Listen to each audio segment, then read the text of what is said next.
Esta noche continúa la discusión sobre la reforma laboral en la Comisión del Trabajo de la Cámara de Diputados y ya se han aprobado algunos de los temas más controvertidos. Los diputados integrantes de esta comisión argumentaban sus posiciones a favor o en contra de la propuesta y desahogaron apenas 32 de las 261 reservas interpuestas contra la iniciativa de la reforma. Y en las calles, miles de trabajadores se manifestaban en contra de esta reforma propuesta por el Ejecutivo, no solo en la Ciudad de México, también en ciudades como Oaxaca y otras importantes del país. Los trabajadores argumentan que la reforma afecta a las conquistas logradas por los trabajadores en los últimos 40 años que tiene esta ley, que no había sido modificada. Algunos de los temas aprobados hoy fueron el de la contratación externa o outsourcing, el de el pago por hora, el del presidente de la mesa directiva, José González Morfín, ya convocó, y de hecho para mañana a las 11 de la mañana, mañana viernes, al Pleno del Senado para discutir, de la Cámara de Diputados, perdón, para discutir esta reforma.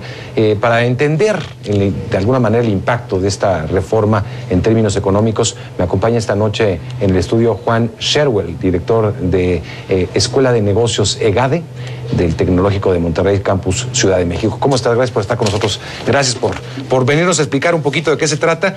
A ver, el presidente Felipe Calderón, esto lo hemos dicho en diversas ocasiones, presenta una iniciativa preferente, aprovechando una reforma política reciente, en la cual pues obliga al Congreso a discutir esta reforma en un plazo no mayor de 30 días, que se vencen el lunes. Así que por eso están los diputados tan apurados para tratar de sacarla. Ya hay avances, ya se fue aprobada en lo general en la Comisión del Trabajo. Tiene que ser aprobada los apartados que las diversas fuerzas políticas pues se reservaron para pasar al Pleno, donde ya será votada. En la propuesta del presidente, para hacer esta larga introducción, porque es complicada la ley, en la Ley Federal del Trabajo hay aproximadamente más de 1000 artículos, aproximadamente 1000.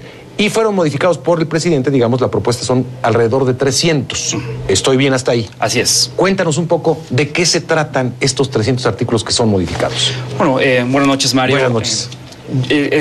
Primero que nada tenemos una ley muy vieja y yo creo que hay que hacer un pequeño diagnóstico de qué es lo que tenemos. Tenemos un mercado laboral rígido, tenemos salarios que no crecen, tenemos poca generación de empleos, tenemos empresas que hacen maravillas, pero aún así la productividad muchas veces no crece a los ritmos que necesitamos y tenemos líderes sindicales ricos. Entonces, a partir de ahí viene esta propuesta que, como tú bien mencionas, manda el presidente Calderón con aproximadamente 300 modificaciones. Yo diría que son 5 los puntos más importantes de esta propuesta. El primero es flexibilizar al mercado laboral respecto a las contrataciones. Viene una serie de nuevos contratos que podrán ahora tener las empresas. Yo creo que muy importantes en una situación ganar-ganar para el trabajador y para la empresa también. Tendremos contratos temporales por temporada. Algún joven universitario o en preparatoria que quiera trabajar un verano nada más. Por ejemplo. Exactamente.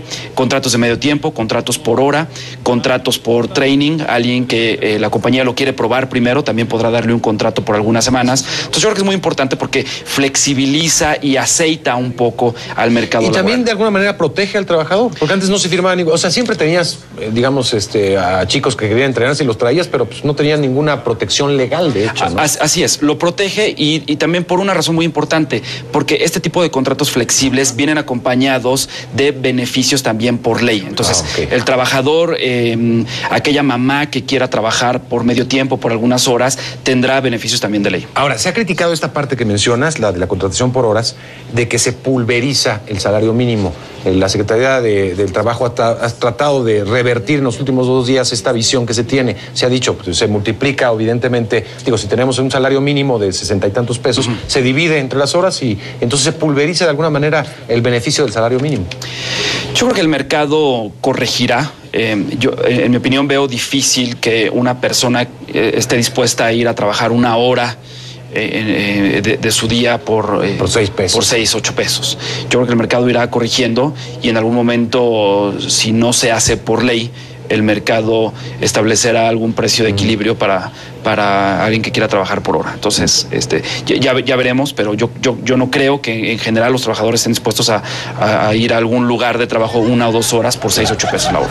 Bueno, el primer punto sería flexibilización. Los demás puntos. Bueno, hay algunos más. El outsourcing no era ilegal, ya existía, pero realmente eran las grandes empresas las que tenían acceso al outsourcing. Ahora simplemente se regula un poco más el outsourcing. Yo creo que lo primero que debemos de pedir es que las empresas no contraten a alguien para realizar tareas sustantivas dentro de la empresa en un formato de outsourcing. Sí, el outsourcing debe de limitarse para alguien que realiza un trabajo muy específico y por un tiempo determinado. Y creo que aquí lo que se eleva son los niveles de responsabilidad para la empresa contratante respecto a los beneficios de ley que le debe dar al trabajador, que en el pasado eran pocos.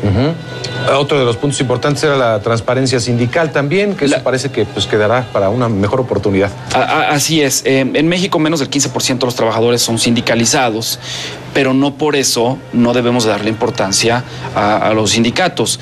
Un punto muy importante que yo creo que aquí nuestros políticos nos quedarán a deber, Mario, porque el presidente Calderón en su propuesta escribe textualmente que debe de haber un voto libre y secreto por parte del trabajador para elegir a los líderes sindicales.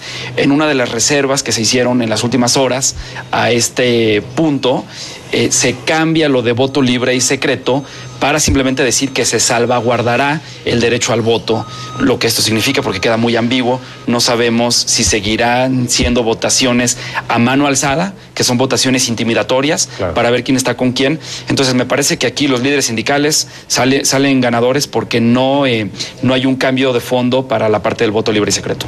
Sin duda parece que va a ser, parece inevitable que va a pasar buena parte de la propuesta del presidente Felipe Calderón, ya sea por la bancada del PRI y del PAN. La izquierda ha dicho que va a votar en contra de cualquier manera, pero pasaría con estos votos. En tu opinión, ¿va a pasar una reforma descafeinada, una reforma light? Yo creo que es una reforma... Es una reforma incompleta, de alguna manera, por la parte de los sindicatos, pero el éxito de esta reforma, Mario, en mi opinión, vendrá en la medida en la que podamos tener otras reformas. Me parece que la reforma laboral flexibiliza el mercado, flexibiliza la operación del mercado laboral, pero por sí sola no generará nuevos empleos, quizá algunos. Realmente la generación de empleos debe venir por inversión productiva. Claro. Actualmente en nuestro país invertimos por ahí de 18 puntos del PIB y debemos de elevar esta inversión hacia un 25% de nuestro PIB para que en vez de estar generando 380, 400 mil empleos al año en promedio, estemos generando arriba de 800 mil empleos al año que nuestro país y nuestra economía necesitan. Claro. Entonces, sostenidos además en el tiempo, ¿no? Sostenidos. Esa es la clave, ¿no? Exactamente. En un año. Exactamente. Claro. Entonces necesitamos una reforma fiscal de fondo que genere los incentivos para que las empresas puedan invertir y generemos empleos. Esta reforma laboral, como te decía, aceita un poco la maquinaria de la economía, pero por sí sola no va a generar empleos. Te agradezco mucho por darnos luces un poquito sobre todo esto que se está discutiendo aquí en nuestro país y que es tan importante. Gracias. Gracias a ti, Mario. Buenas noches. Y hasta pronto. Le informo sobre este tema que hace unos minutos se suspendió la sesión de la Comisión de Trabajo por agotamiento del presidente de la Comisión, Carlos Aceves del Olmo.